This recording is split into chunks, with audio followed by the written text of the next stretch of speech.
Bonjour, on va commencer le grand tour d'aujourd'hui. C'est un cas clinique de l'hôpital de Braine-l'Alleud, présenté donc par le docteur Guimot. Et voilà, c'est à vous. Oui, merci. Bonjour tout le monde, merci d'être là. Voilà, je vais vous présenter mon cas clinique qui s'intitule Que se passe-t-il dans le mésentère? Pour planter le décor, voilà. Il s'agit d'un homme de 74 ans, en fait, qui, à son admission, référé par sa cardiologue pour un tableau vague de douleurs abdominales qui évoluent depuis 2 mois, un peu spécifique. Il présente voilà, une anorexie et à l'avant-plan, surtout une perte de poids de 15 kilos en 2 mois. Et il présente également des sudations nocturnes. Voilà, donc il est référé par la cardiologue qui est un peu inquiète pour lui, qui a fait une prise de sang qui n'était pas bonne. Et donc voilà, le voilà aux urgences. Ce monsieur, il présente comme antécédents médicaux une cardiopathie ischémique stentée, une gastrite chronique et une hypertension artérielle, le tout traité par azaflopentomède lisinopril. Et donc c'est un monsieur qui est originaire d'Arménie, qui a vécu toute sa vie là-bas. C'est un ancien ouvrier dans le bâtiment, qui est tabagique, qui fume encore, mais qui ne prend pas d'alcool ni de drogue particulière.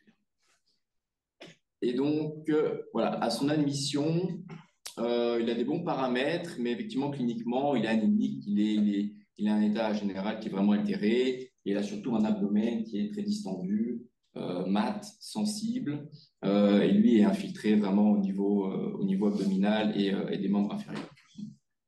Et donc, voilà, au niveau de la prise de sang qui est réalisée aux urgences, on note chez ce monsieur une anémie très importante déjà, avec surtout à l'avant-plan un gros syndrome inflammatoire. Il présente voilà, 11 000 blancs, une CRP qui est déjà à 270 à ce moment-là. Il ne présente pas de fièvre par ailleurs. Et voilà, le reste de la prise de sang est perturbé. Il a une insuffisance rénale, il a quelques petits troubles ioniques débutants, il a une albumine un peu basse, des LDH qui sont normaux, des tests hépatiques qui sont normaux. Et donc voilà, dans la poursuite du bilan, face à cet abdomen et cette prise de sang, est réalisée rapidement une radio de thorax qui montre une cardiomégalie, l'absence d'épanchement pleural. Et par contre, au niveau du scanner abdominal, on peut déjà voir qu'il y a une infiltration diffuse du mésentère avec vraiment un aspect en peigne et la présence d'acide en quantité importante. Donc, à ce stade-là de la prise en charge, est réalisée aux urgences une ponction d'acide. Voilà, qui revient pour 12 900 globules rouges, qui n'étaient pas traumatiques, mais voilà, la ponction est hémorragique. Et il a, au niveau des neutrophiles, en absolu 572. Donc à ce moment-là, il est mis sous antibiotiques par les urgentistes dans l'éventualité d'une PBS éventuellement face à ce tableau.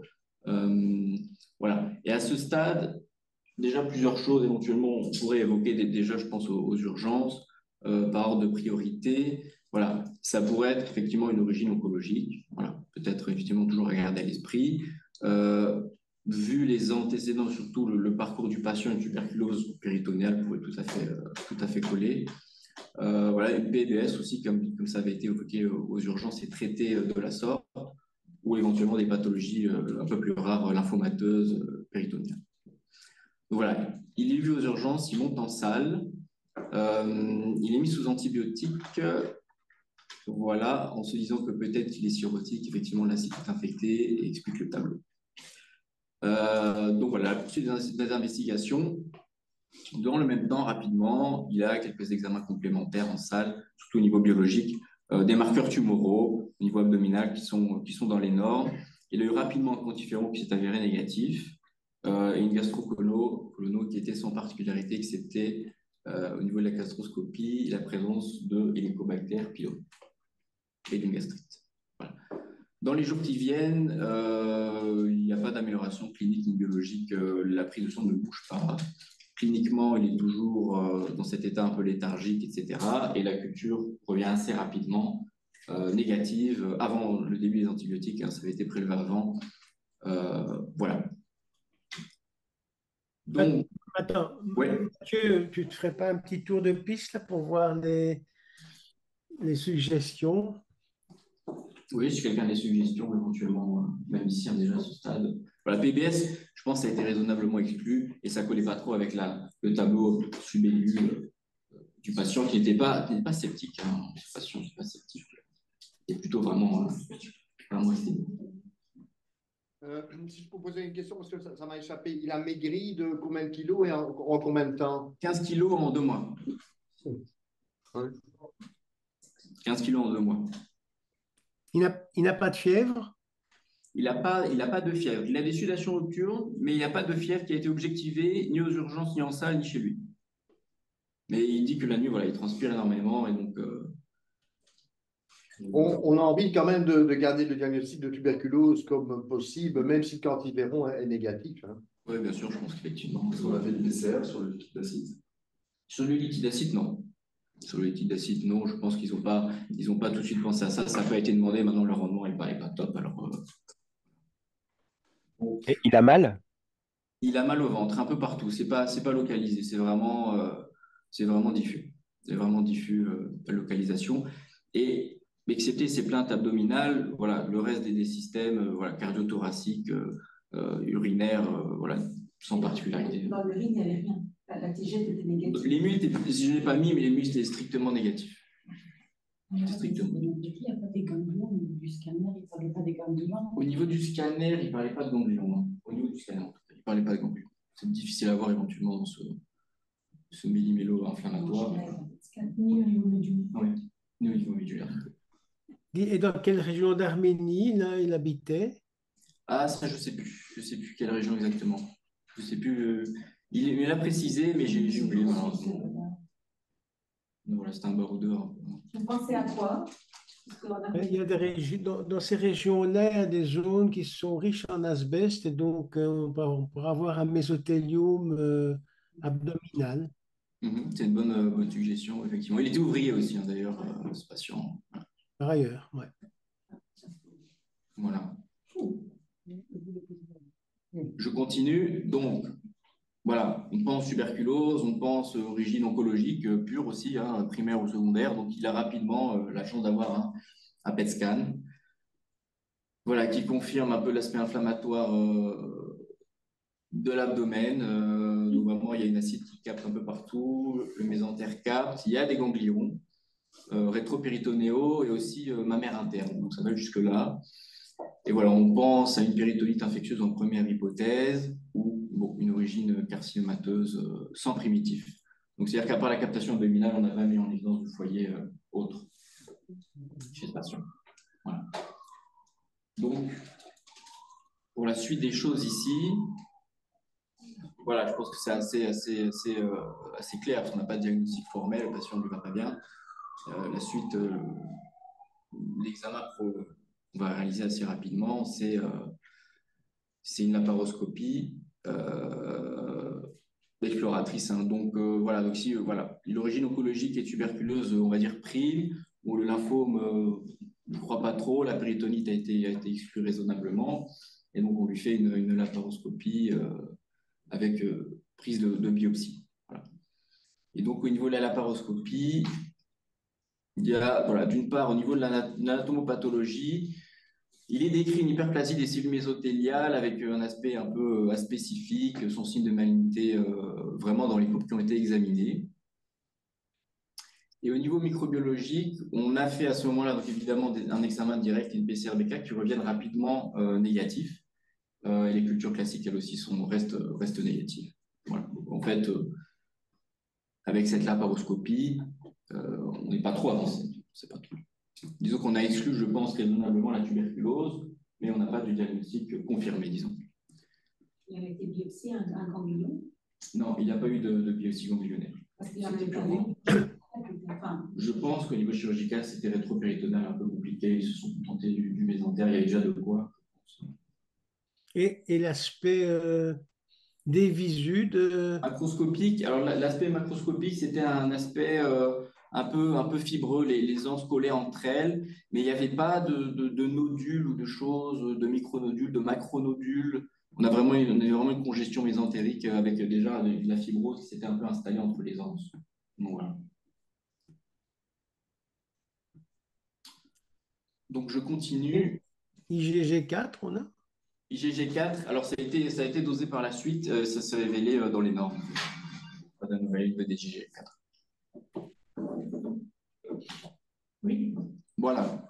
Donc évidemment, pendant ce temps-là, il va pas mieux. Alors le syndrome inflammatoire a été coupé ici par la barre des tâches, mais voilà. Il monte à 350 de CRP, l'ananémie qui reste à 7,7.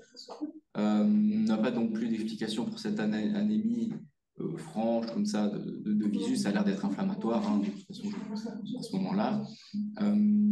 Et donc il est réalisé à ce moment-là, ne sachant pas trop, les médecins qui l'ont pris en charge lui creusent un peu du côté, on va dire, lympho, mais donc voilà, il a une anémie qu'on cherche un peu, donc ils lui font une biopsie ostéomédulaire. Voilà, il lui faut une biopsie ostéomédulaire qui rapporte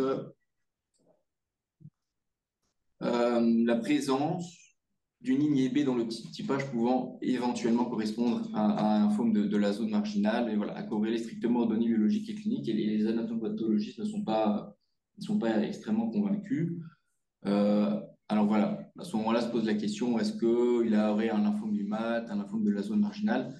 Alors, à savoir que ce patient, c'est vrai qu'il avait un hélicobactère à sa première gastroscopie. Voilà. Donc, à ce moment-là, on lui fait de nouveau un bilan endoscopique. On cherche quelque chose plutôt au niveau organique, au niveau endoscopique. On ne trouve pas de lésions suspectes au niveau colique, duodénal ou gastrique. Et voilà, je ne sais pas ce que vous en pensez de l'hypothèse lymphomateuse. Ça me paraît peu convaincant. Il y a des chances qu'en fait, soit tombé dessus un peu par hasard. Ce n'est pas de signification par rapport à la clinique du patient. Voilà. Pour la question à Jean, tu résisterais à la prescription d'antibiotiques? Il y a quand même une polynucléose importante, pas d'éosinophile, un gros syndrome inflammatoire, des polyneutraux dans le liquide. Oui, mais donc en pensant alors à une péritonite spontanée, une péritonite bactérienne spontanée, mais ce patient n'a pas de cirrhose. Il n'a Il n'y a pas pas de cirrhose, non. Il n'a pas de cirrhose, il n'a pas de raison de faire, a priori, une péritonite bactérienne spontanée. Un pneumocoque éventuellement. Ce Mais ça moment-là, déjà, enfin, par rapport à une hypothèse infectieuse bactérienne, ça dure quand même depuis vraiment du oui. temps. Il sera attendu à quelque chose de plus aigu. Oui. Et on dit qu'il a mal partout, mais en fait, il a quoi? Des arthralgies, des myalgies? Non, c'est au niveau abdominal purement. C'est vraiment des douleurs abdominales, la palpation. C'est une espèce de tension continue de l'abdomen qui est aggravée à la palpation des quatre cadrans, quoi. Voilà. Mais il n'a pas d'arthralgie, il ne rapporte pas d'arthralgie. Et dans ses urines, il n'y avait pas un peu d'hématurie? Dans ses urines, il n'y avait pas d'hématurie, il n'y avait pas de blanc, c'est vraiment strictement normal. Et on a dosé ses IgA? Les IgA étaient dosés, étaient dans les normes aussi. On ne les a pas demandés sur la napate. On ne les a pas demandés sur la napate. Tout à fait. Voilà. Et on a fait une PCR Whipple? On n'a pas fait de PCR Whipple à ce moment-là, non. C'était pas dans les diagnostics éventuels à ce moment-là, donc ça n'a pas été demandé. Voilà, je continue. Bon, voilà, donc l'hypothèse un peu lymphomateuse, un peu typique. Voilà, lui, évidemment, en attendant, ne va pas mieux. La certitude diagnostique. Alors là, je vous pose la question sur la suite de la prise en charge. Qu'est-ce qui pourrait vraiment nous orienter vers l'un ou l'autre diagnostic? Alors, c'est vrai que la PCR Whipple, effectivement, est-ce qu'il y a autre chose, quelqu'un a une idée, ce qu'on pourrait faire pour lui, quoi?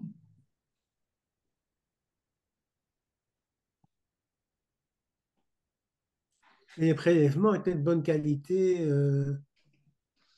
Les prélèvements, a priori, étaient de bonne qualité. C'est sous réserve des coupes examinées, évidemment, mais a priori, c'était une laparoscopie facile, avec 4 biopsies distinctes. Et un scanner de contrôle, voir si en quelques jours quelque chose se péjorait. Le scanner de contrôle, il n'y en a pas eu tout de suite. Il parce que voilà, on ne voyait pas trop l'intérêt à ce moment-là. Mais il en a peu eu tout de suite avant de scanner de contrôle. Au niveau radiologique, pas grand-chose.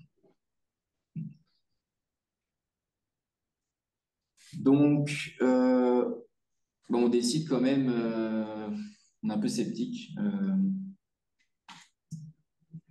On décide quand même à ce moment-là de. Il avait rien de Au niveau des téguments, il n'avait rien. Il n'avait rien de Il politique. s'est religieux. Et donc, pour se résumer, son péritoine est fibreux. Oui, Euh, donc, on décrivait, c'était médicamenteux à l'époque. C'était des fibroses péritonéales, non pas rétropéritonéales, mais péritonéales, qui avaient été décrits avec un médicament qui était le deuxième bêta-bloquant. Le premier, c'était l'adéral, ça ne donnait rien. Et puis alors, il y a un deuxième bêta-bloquant qui était le practolol, appelé l'éraldin.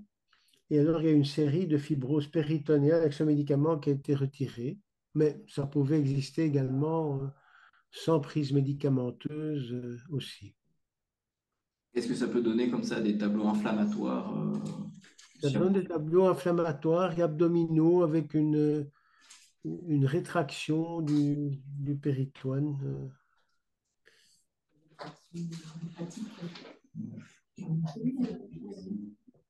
Il y avait des médicaments, ça, Azaflo, c'est du classique pour tomber. Et dans la traduction, il y avait pas eu d'antécédent. Bah non, Parce qu'il y a eu un bah non, c'est ça en fait. C'est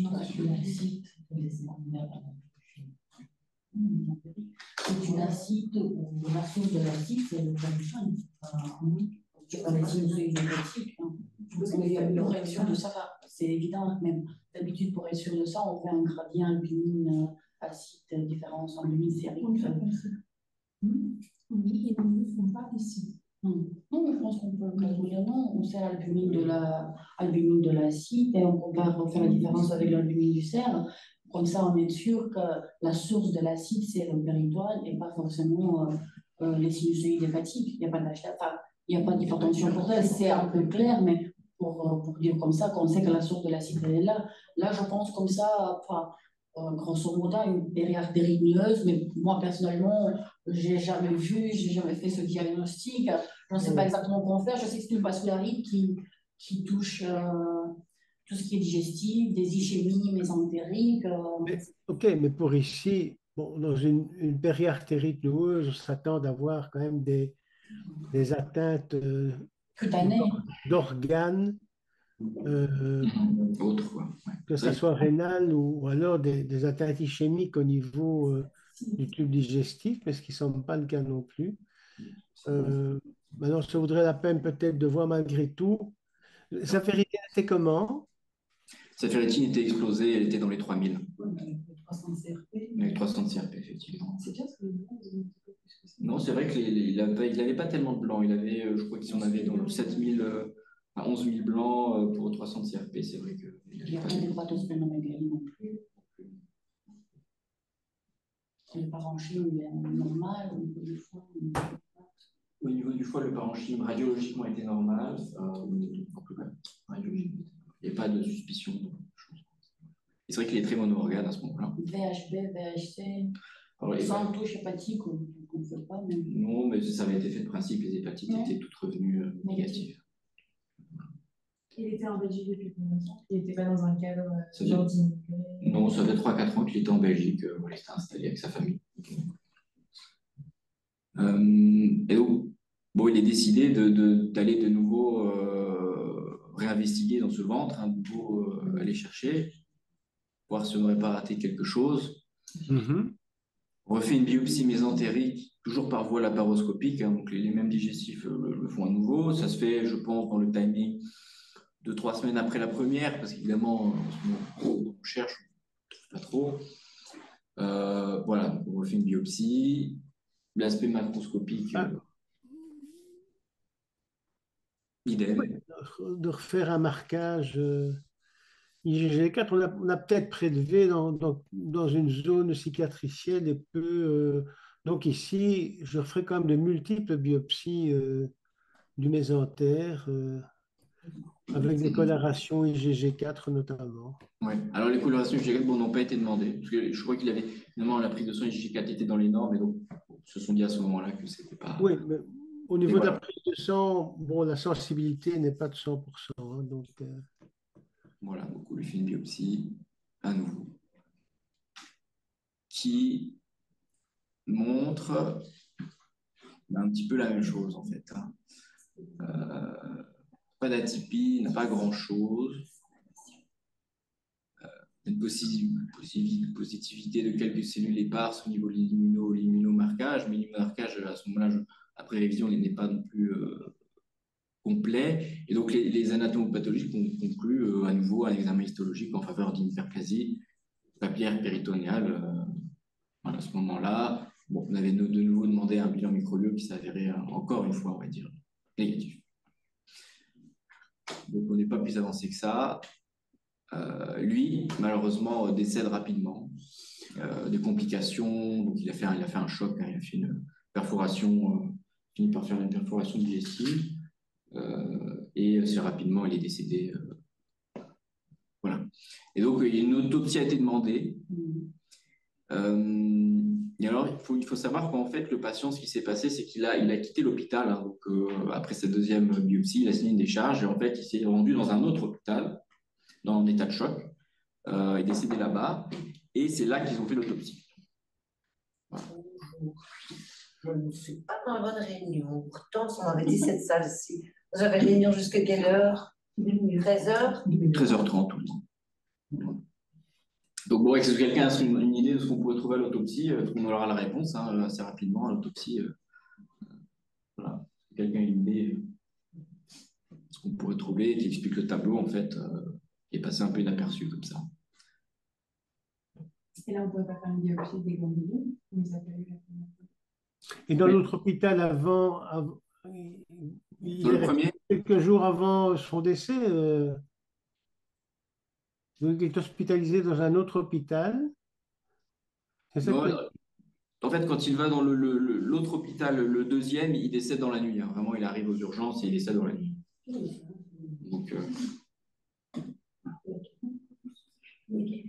Donc il était parti un peu précipitamment du premier hôpital. 76 ans.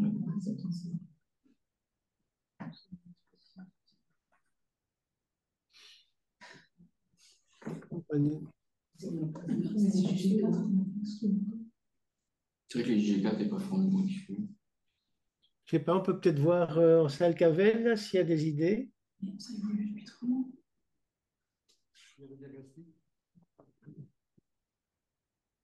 Un sarcome. Un sarcome, effectivement, c'est une bonne idée. Alors, c'est pas ce qu'on va trouver, mais bon, c'est pas loin, c'est pas loin. Un sarcome, je pense à un sarcome. Alors, pas d'autres idées. Parasitose, non, c'était pas une parasitose non plus. Voilà. Et ben donc en fait, oui. Vas-y, balance. En fait, étonnamment, en fait, ce qui s'est passé, c'est qu'à 2 reprises, ça a été entre guillemets un peu raté. C'est qu'il a présenté, en fait, ça avait été trouvé déjà avant la présentation par Dr Kogan. En fait, ils ont trouvé un mésothéliome péritonéal épithéleux. Voilà. Donc, ça, c'est ce qu'ils ont trouvé assez rapidement. C'est très hémorragique macroscopiquement à l'autopsie. C'est vraiment un péritone sanglant. Et voilà. Ils sont tombés dessus très rapidement. En fait, c'est un mésothéliome depuis le début qui explique un peu tout. on a fait des recherches d'asbeste au niveau des lésions. Au niveau des lésions, ce que je sais, ils n'ont pas recherché l'asbeste. Non, ils n'ont pas recherché l'asbeste. Donc, ce qui a été fait, c'est voilà, ils ont fait l'autopsie, ils ont biopsié. Ils avaient déjà au niveau histologique l'aspect effectivement de mésothéliome qui a été confirmé à l'immunohistochimie complète, voilà, avec calvétine entre autres. Et puis, il a fait l'objet d'un... Ouais, il est parti au registre des mésotéliomes pour étude un peu. Voilà, maintenant... Alors, ici, j'avais une petite partie rapide sur le mésothéliome péritonéal. C'est pas une pathologie très fréquente. C'est un cancer qui est originaire, voilà, comme son nom l'indique, des cellules mésothéliales. Il y a 3 sous-types, épithélioïde, sarcomatoïde, biphasique. L'épithélioïde est le plus fréquent. Voilà, c'est une incidence qui est en Belgique, c'est à peu près 2,5 habitants par 100 000, par 100 000 habitants par an en Belgique. Et les principaux facteurs de risque, bon, c'est l'amiante, ce qui explique qu'en Belgique, il y en a plus que dans d'autres pays, et génétique. Voilà. Alors lui avait probablement, a posteriori, été exposé à l'amiante. C'est un ouvrier en Arménie qui a travaillé dans les années 80-90, voilà, très plus que probablement été exposé à ça. Alors, voilà, la clinique du mésothéliome, voilà, c'est une clinique vague, c'est des douleurs abdominales, une distension abdominale, une perte de poids, parfois de la fièvre, de l'acide. C'est un peu, voilà, un peu vague. La présentation, en général, il y a différents, on va dire macroscopiquement, sous-types qui sont décrits. Il y a des sous-types vraiment nodulaires, massifs ou parfois purement infiltratifs, comme c'était le cas ici, qui sont peut-être plus difficiles à discerner macroscopiquement. Et le diagnostic, lui, est anatomopathologique, malheureusement, surtout avec les marqueurs immunohistochimiques par la paroscopie, voire dans certains cas la parotomie. Et pour ce qui est du rendement au niveau liquidiaire d'acide, il est très, très mauvais pour le diagnostic du mésothéliome. Et donc, voilà, le traitement, c'est de la chirurgie, de la chimiothérapie, soit systémique, soit intrapéritonéale. Et c'est un diagnostic qui a une mortalité élevée, et en partie parce que le délai diagnostique, il est très important. En fait, on diagnostique ces choses souvent à des stades très avancés. Parce que voilà, on n'y pense pas forcément, la clinique est vague. Maintenant, on se pose la question effectivement de pourquoi, avec deux biopsies à 2 moments différents, on n'a pas vu, n'a pas été discerné immédiatement. Et en fait, on a l'anatomopathologie. En fait, je pense, en fait, le diagnostic de mésothéliome n'avait jamais été évoqué, voilà, purement évoqué au niveau diagnostic, en fait. Hein. Ce qui, je pense, a conduit au fait qu'évidemment, les anatomopathologistes ne savaient pas trop où chercher et n'ont peut-être pas réalisé en routine des marqueurs immunohistochimiques étendus, disons un panel étendu, qui aurait pu mettre sur la piste plus rapidement. Est-ce qu'on a repris les biopsies en les soumettant aux anapathes et en leur disant, mais voilà, est-ce que c'est pas un mésothéliome? Ben non, ça n'a pas été fait, c'est dommage, parce que comme c'était dans un autre hôpital, le patient a été un peu perdu de vue, ça s'est un peu perdu de source, donc il n'y a pas eu ça aurait été intéressant par contre, Ouais, de savoir. c'est pas perdu, hein, il faut recontacter nos Ça peut valoir le coup, hein, je peux anatomopathologistes. toujours leur demander, hein, j'espère qu'ils je pense qu'ils sont au courant évidemment du diagnostic a posteriori, mais ça pourrait être intéressant de savoir pourquoi effectivement on ne l'a pas eu et comment ne pas passer à côté dans le futur. Moi, de ce que j'ai vu dans pas mal de rapports de cas, de case report que j'ai pu voir dans la littérature ici en cherchant, ça arrive souvent en fait qu'une biopsie, 2 biopsies ne montrent pas ne mettent pas le mésothéliome en évidence et on tombe sur une hyperplasie mésothéliale sans plus. Donc, dans beaucoup de cas cliniques, j'ai remarqué que ça revenait assez souvent. On ne trouve pas le diagnostic d'emblée, ça tarde, ça prend des mois. Et à chaque fois, on refait des biopsies, puis on finit par le trouver ou non. Mais voilà. Effectivement, ça aurait été intéressant d'avoir un peu le point de vue anatomopathologique purement mésothéliome. Mais voilà, c'était le diagnostic évidemment ici qui a malheureusement été un peu raté. Est-ce que ça aurait changé quelque chose? Probablement non. Vu qu'il était déjà très avancé, mais voilà. Mais est-ce qu'à l'autopsie, ils ont eu à faire des immunohistochimies particulières pour faire le diagnostic ou c'est juste que comme ils avaient plus de matériel, ils l'ont vu? Je pense que d'une part, ils avaient plus de matériel, ils ont pu prendre ce qu'ils voulaient, les parties les plus intéressantes, je suppose. Et ils avaient déjà des histopathologies, l'aspect histologique pur les avait déjà orientés vers le diagnostic de mésothéliome. Et la suite, le panel étendu des marqueurs immunohistochimiques, en général, c'est la calrétinine, la desmine, voilà, il y a tout un tas qui n'avaient pas été réalisés sur les couples quand il était vivant, étaient toutes en faveur du mésothéliome. Mais ils avaient déjà la suspicion juste à l'aspect histologique pur. Voilà, maintenant, c'est toujours plus simple, évidemment, à l'autopsie, on peut prendre ce qu'on veut. Et les grands morceaux aussi. Hein. Et les grands morceaux, des grands morceaux. Alors, est-ce qu'il n'a pas eu de chance et que les biopsies qui avaient été faites à 2 reprises par laparoscopie qui étaient un peu à côté, sur des zones encore un peu saines, qu'il n'a pas eu de chance à 2 reprises? Bon, peu difficile à dire comme ça, mais Dans la DIA, sur la deuxième biopsie faite oui. à Braine-l'Alleud, il y a des marqueurs. Est-ce que tu sais à quoi servaient ces Oui. marqueurs? Alors, où est-ce que... Voilà, il y Alors, en a certains. Voilà, il y a la desmine de gluten, alors il y a la desmine de foie et les MA. En fait, c'est des marqueurs de cellules mésothéliales. Voilà. Alors, je ne sais pas spécifiquement pourquoi ils ont fait cela et pas les autres. Est-ce que c'est simplement des examens de routine? Mais c'était déjà positif, mais c'était des rares cellules éparses et squamées, voilà, qui ont pour le moment pas fait penser au mésothéliome. Je pense que c'est des marqueurs qui sont peut-être faits en routine sur toutes les coupes, quoi. Mais en fait, pour le mésothéliome, il y a beaucoup plus de marqueurs que ça. C'est surtout la calrétinine qui manque ici et le WK. Voilà. Vous voyez qu'en pratique, la deuxième fois, lors de la deuxième biopsie, on devrait donc spécifier à la demande recherche de cellules de mésothéliome. C'est ça. Peut-être qu'en communiquant avec l'anatomopathologie et en expliquant peut-être le cas à l'oral, voilà, pas simplement des renseignements cliniques sur une feuille, et en leur évoquant ce diagnostic mésothéliome qui n'a pas été évoqué, et en l'évoquant, peut-être que là, ils auraient fait la totale. Et là, voilà, exactement. Exactement. OK. Voilà.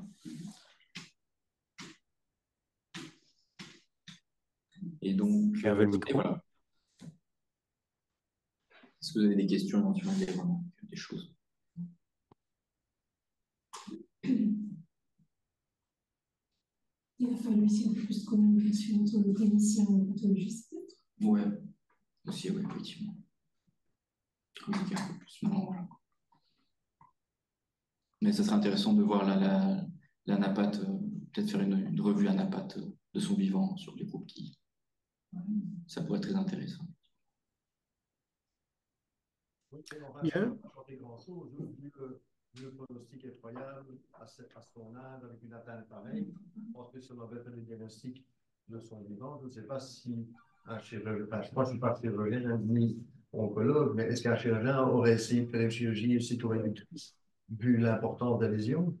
C'est une bonne question. Si on l'avait diagnostiqué, est-ce qu'on l'aurait traité par chirurgie? C'est une bonne question que je peux pas répondre. Il faudrait demander à un chirurgien, mais je pense qu'il était déjà très très avancé hein, dans la maladie.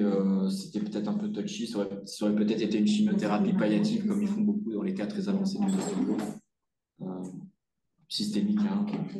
Voilà. Après, il y a des centres de référence aussi hein, pour les mésothéliums. Parce que... Ok. Bah, merci, c'était chouette.